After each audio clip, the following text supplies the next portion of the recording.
But I think we could maybe be better at marketing films. I think the Americans are great at marketing. I think we know how to.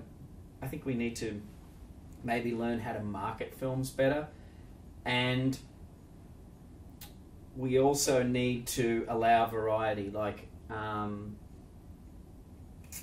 we need to open up. I think I keep saying the words "need" as if there's a set way to do things. There's not. In my opinion, I would like to see the funding bodies and the people who are supplying the cash to make films here open themselves up to things. And, you know, but that's also dependent on the quality of the scripts coming in. I mean, I did talk to someone at Film Vic who said, we have to make films. It's actually mandated. They can't not make films. They need to make however many, they need to put money into so many films a year. So sometimes if they have a bad year, they end up having to pick the best of a bad bunch. They're like, well, it's not the greatest, but it's the best we got, so we'll put the money in. And then the film comes out and people say, why are they funding this stuff? And it's like, because that was the best they had. So I'm hoping, the last thing I would say is I would love to create a writing culture in Australia.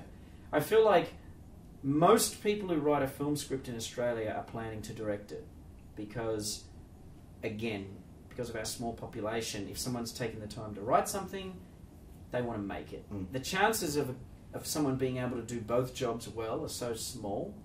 I think the reason Hollywood became so successful is that they developed a culture of writers, people who are just writers. That's all they do. They learn that craft.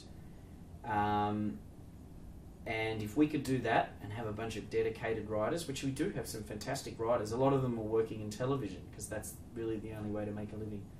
But if we could get some dedicated writers and then marry them to the great filmmakers, there's no reason we couldn't be making one Australia a year. Starring Russell Crowe, starring Naomi Watts, Jeffrey Rush, Hugh Jackman, Nicole Kidman, Anthony Bourdain, like so many, amazing. And Kate Blanchett, and I think, and I think it'll be really, you know, with viability, really exciting that young filmmakers are going to get opportunities because you're seeing movies like Wolf Creek being shot on the Sony, you know, the Red camera I just shot with, and the Red's amazing. So our technology is changing. People are becoming capable of owning their little P2 and getting out there and doing it. So it's becoming not such a thing far away. We need big budgets and that. Because if you've got the talent and you've got the quality of people around you, your mirror, then I think it's totally viable that you're going to see a lot more films and a lot more great creative films. Right. Maybe not possibly executed because of, you know, a poor you know, pre-production or just a poor script, but we're going to work on that and we're going to get the better, and that creative team is going to grow, and that's what I'm excited about. I agree.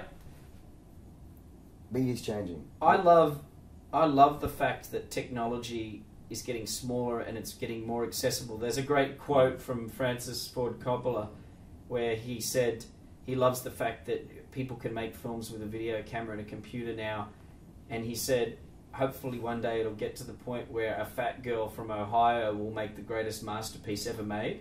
That's the famous fat girl from Ohio quote.